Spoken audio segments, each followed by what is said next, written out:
उद्धव के विदेश जाते ही शिंदे से मिलने पहुंच गए शरद पवार। पवार की शिंदे से मुलाकात, गठबंधन पर बन गई बात। पवार शिंदे मुलाकात से उद्धव गुट हैरान, कांग्रेस भी मुश्किल में।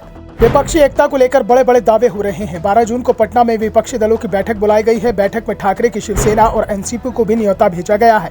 दोनों ने हामी भी भर दी है। बैठक में जाने की तैयारी हो रही है, लेकिन इस बीच महाराष्ट्र में अलग सी हलचल मच गई। शरद पवार ने जिस एमवीए को बनाया था उसमें रार से छिड़ी हुई है। लोकसभा चुनाव के लिए सीट बंटवारे को लेकर एमवीए में शामिल कांग्रेस, एनसीपी और ठाकरे की शिवसेना में बयानबाजी चल रही है। तीनों ही पार्टियां खुद को बड़ा भाई बता रही हैं, सबसे ज्यादा सीटों पर दावा ठोक रही हैं।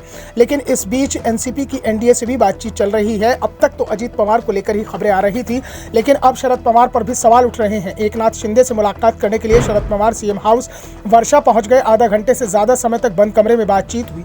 हालांकि क्या बात हुई है इस बारे में कोई ब्यौरा सामने नहीं आया है। सबसे बड़ी बात तो यह है कि पवार की सीएम शिंदे से मुलाकात हो रही थी, उस समय उद्धव ठाकरे इंडिया में नहीं थे। उद्धव देश से बाहर थे और पवार उद्धव के सबसे बड़े विरोधी से मिल रहे थे। उस विरोधी से जिसने उद्धव से सीएम पद छीन लिया, जिसने उद्धव से पार्टी का नाम और निशान छीन लिया, जिसने उद्धव के सांसद और विधायक छीन लिए, और उद्धव के ऐसे विरोधी से शरद पवार मीटिंग कर रहे थे।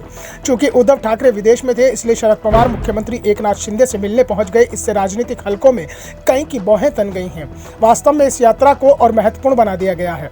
सबसे बड़ी बात यह है कि शिंदे 1 साल से सीएम है, लेकिन पवार ने कभी भी एकनाथ शिंदे की बहुत आलोचना नहीं की। ऐसे में पवार के इस कदम को ठाकरे ग्रुप के साथ ही कांग्रेस पर भी दबाव बनाने का संकेत माना जा रहा है, क्योंकि कांग्रेस और ठाकरे ग्रुप दोनों को ही इस बात का एहसास है कि वो बीजेपी का सामना मिलकर ही कर सकते हैं। और एमवीए तभी तक है जब तक कि शरद पवार इसमें शामिल है।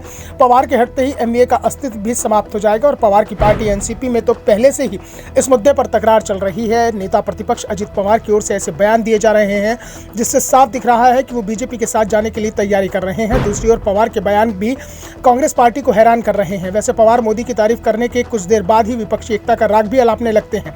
वैसे चौंकाने वाले घटना पवार का सीएम आवाज जाना ही नहीं था, उससे कहीं ज्यादा चौंकाने वाली खबर इसके 2 घंटे बाद आ गई, जिसमें सीएम शिंदे से मुलाकात कर अपने घर पहुंचे थे और उनसे मिलने के लिए गौतम अडानी पहुंच गए। इस मुलाकात को लेकर शरद पवार ने ऑफ कैमरा कहा कि सिंगापुर से एक डेलीगेशन मेरे पास आया है और वो किसी तकनीकी मुद्दे पर उद्योगपति गौतम अडानी से मिलने चाहता था। इस तरह गौतम अडानी और उनकी मुलाकात हुई। पहले पवार की शिंदे से मुलाकात और फिर अडानी का पवार के घर पहुंचना संकेत कुछ और ही दे रहा है। गौतम अडानी को लेकर कांग्रेस समेत कई विपक्षी दल केंद्र सरकार को लगातार घेर रहे हैं। कांग्रेस महासचिव जयराम रमेश ने यहां तक कह दिया कि अडानी समूह से जुड़े मामले में कांग्रेस संयुक्त संसदीय समिति की मांग संसद के मानसून सत्र में उठाएगी और इस विषय पर सभी विपक्षी दल एकजुट हैं। वैसे शरद पवार विपक्षी गठबंधन के अकेले ऐसे नेता हैं जिन्होंने हिंडनबर्ग रिपोर्ट का समर्थन नहीं किया और जेपीसी जांच के खिलाफ भी बयान दिया था। पवार ने कहा था कि अगर पहले जेपीसी की जांच के परिणाम को देखें तो साफ है कि जेपीसी ने ही वो रिपोर्ट दी है जो सरकार चाहती है। ऐसे में जेपीसी जांच में कुछ भी हासिल नहीं होगा। Bureau report, the Dhakad news.